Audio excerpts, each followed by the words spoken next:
Good afternoon, Springfield. It's Zach McLaughlin, just checking in, giving you another update on kind of where we're at after last night. So as I'm recording, it's a little after 4 o'clock. We're about an hour away from the governor's stay home, stay safe order going into effect. That order puts a lot more restrictions on some of the things that we're doing.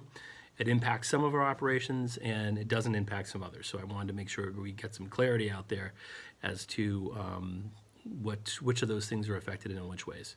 So first, on our staff, we did push out a lot of our teaching staff previously off campus to start doing remote work. They've been collaborating together in some of the grade levels. They've started to do some reach out to students.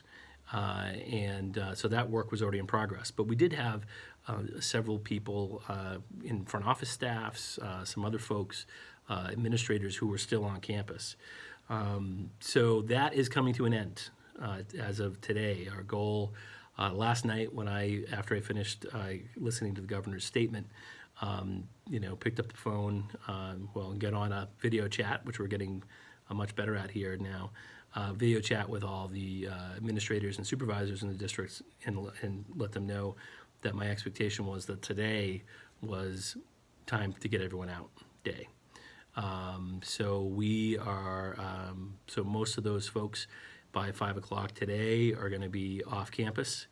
We've been doing a variety of things to set them up. Some of it's things like laptops, not a big deal. Other stuff is kind of forwarding phones from some of our locations to people's home phones or cell phones.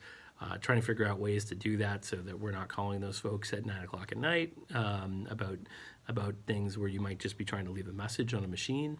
So we're doing all that work and we're scrambling to get that done. But I think we're going to be in pretty good shape. So the vast majority of staff will be off campus as we get into the early evening this evening. And our goal is to keep people off campus. We want to adhere to the governor's order and contribute to, flattening the curve and limiting spread.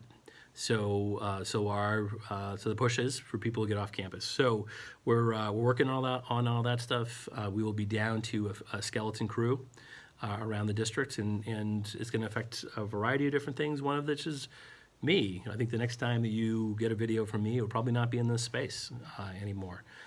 It will be from inside my home. But I am committed to continue to update you as we go about things that you should know about. So let's talk about some of the things that are not affected by the governor's new order, and I think it will be a relief for a lot of people. Our food service is not going to be affected. We are committed to continue to deliver meals to people throughout the community. We're doing that with staff who are volunteering for that work.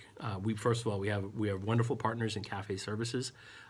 It's a contractor that we've hired and we've had for a long time to do our cafeteria work, and those folks are doing amazing work. And then we have people who know, based on the governor's order, that they would get paid regardless. If they stayed home, they'd get paid. If they came in to help prepare meals and distribute those meals, they're also going to get paid. It's not going to have an impact one way or the other. And those folks are volunteering to come in, despite whatever concerns they might have, to make sure that we're getting food out to folks in the community. And I'm unbelievably impressed and appreciative of those people and their decision to come in with really a smile and a sense of purpose to make sure these things go out to folks. So I really appreciate that. Also, in addition to that, the governor had tasked us with doing some work around making sure that essential workers had childcare. And Rachel Hunter, who's our early childhood coordinator, has been doing a ton of work with private providers in the region. We have very strong partnerships with those providers, and those providers are stepping up in a big way, where we think we have essential workers covered at this point, and I know that's something that people have been concerned about in the community. In addition to that, we are starting that lift with different schools at different starting points for remote learning. we're trying to be really conscientious of kind of the stress level that we're putting people under, our own staff, but also students and parents who are trying to help students, get into a Google Classroom or do a video chat, things that some of them are going to be very familiar with, but some are not. And we know that's a lift for parents. I know in my own household, we've been dealing with the fact that I've been up here continuing to work. My wife's a teacher. She's at home trying to balance the 6 and an 11-year-old and their own stresses about not being at school, not being at friends, trying to figure out how to do the work that's being sent home. And we know it's a big challenge. It's a big lift. And we hope we're trying to be thoughtful about the way in which we're rolling things out. Again, building with the anticipation that even though the governor's order has extended things through the middle of April, that we think that it could be longer. And we're trying to build thoughtfully in that direction in that way. In addition to that stuff, there's also some things I don't have answers to yet. I know a couple of things that are coming up are IT support. So if you're someone who has a Chromebook at home and you're struggling with some feature of the hardware, it's not powering up. You need your child lost the charger a while ago. We're trying to work through all that stuff. At the same time, I'm trying to be very thoughtful about the way in which we are dealing with our IT staff. So we're trying to build some systems. They have been totally tied up in the rush to get things out the door to people. And again, that's been crazy around here too. If you looked online today, I hope you had an opportunity to see, especially staff at Elm and Union today, hustling to get people final bits of material that they can utilize while they're away. I don't have an answer to the April break question right now. I think my intention, my desire is to give that staff has been intensely working in a new way over this last little chunk of time, and I'm worried that if we hit April break and we were just to plow on, that I have concerns about that's just not fair, and that people are going to start unraveling. So with that in mind, I also know that it has an impact on all parents.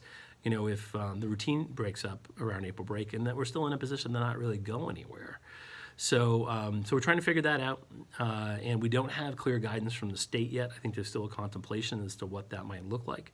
But I hope to have an answer for you soon, both for staff and for parents in the community, just so we can start to do some additional planning.